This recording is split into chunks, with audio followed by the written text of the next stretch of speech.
আমি আগের ভিডিওতেই বলেছিলাম ফকল্যান্ড আইল্যান্ড নিয়ে ইংল্যান্ড আর আর্জেন্টিনার মধ্যে দীর্ঘদিনের রাজনৈতিক চাপানুতরের কথা। আর ম্যাচের পরে সেটা আবার নতুন করে কন্ট্রোভার্সি ক্রিয়েট করলো। ম্যাচ শেষ হলো, আর্জেন্টিনা 2-1 ইংল্যান্ডকে হারিয়ে ওয়ার্ল্ড কাপ ফাইনালে উঠল। আটলান্টা স্টেডিয়ামের ৭৫,০০০ দর্শকের মধ্যে উন্মাদনা তখন চরমে। মেসি কাঁদছেন, টিমমেটসরা একে অপরকে জড়িয়ে ধরছেন। আর সেই মুহূর্তে লিসান্দ্রো মার্টিনেজ আর জিওভান্নি ফ্যানদের থেকে নেওয়া একটা ব্যানার তুলে ধরলেন, লাস মালভিনাস সান আর্জেন্টিনাস, অর্থাৎ ফকল্যান্ড আইল্যান্ড আর্জেন্টিনার। Let me make one point very clear, আমি কোনো প্লেয়ারকে জাজ করছি না। মেসি, লিসান্দ্রো মার্টিনেজ, জিওভান্নি ওরা ফুটবলার। সেমিফাইনাল জিতে অ্যাড্রিনালিন তখন প্রায় আকাশ ছোঁয়া। ইমোশন অনেক সময় লজিকের থেকে দ্রুত দৌড়য়। আর্জেন্টিনার প্রেসিডেন্ট মিলেই নিজেই বলেছেন, what the players did is understandable, they got carried away by their emotions, they act on impulse. Football হিস্ট্রিতেও এমন ঘটনা কিন্তু নতুন নয়, কিন্তু ফিফাকে তো অ্যান্সার দিতেই হবে।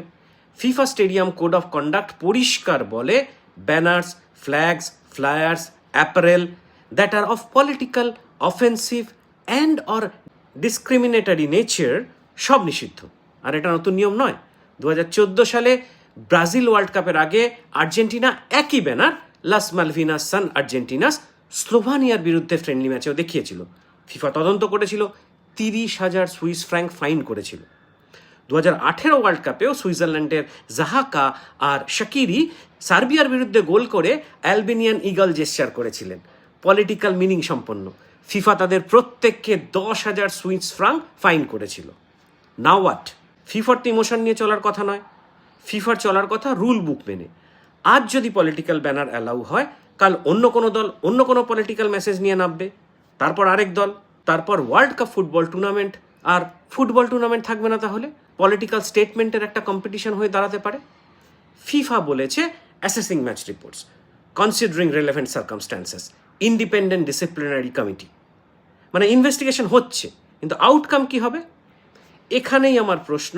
আর এই প্রশ্নটা পুরো টুর্নামেন্ট জুড়ে আমাকে বারবার করতে হয়েছে, কারণ ফিফা এই টুর্নামেন্টে ইউএসএর প্রেসিডেন্টের ফোন কলে বালোগানের রেড কার্ড ব্যান তুলে নিয়েছে। ফিফা ইরানের প্লেয়ারদের সাথে অমানবিক আচরণ হতে দেখেও চুপ করেছিল। ফিফা নিজের 15 মিনিটের হাফ টাইম রুল ভেঙে 30 মিনিটের কনসার্ট ঢুকিয়ে দিচ্ছে। ফিফা বলে keep politics out of football, so act please. Crore crore supporter রেগে যাবে জেনেও বলতে হবে দরকার পড়লে, রুল ইজ রুল। আজ আর্জেন্টিনা, কাল অন্য কেউ। ইস্যু টিম নয়, ইস্যু ইজ কনসিস্টেন্সি।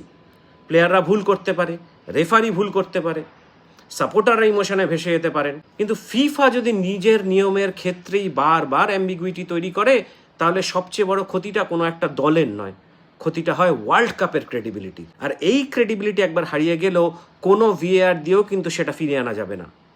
আপনারা কি একমত আমার সাথে?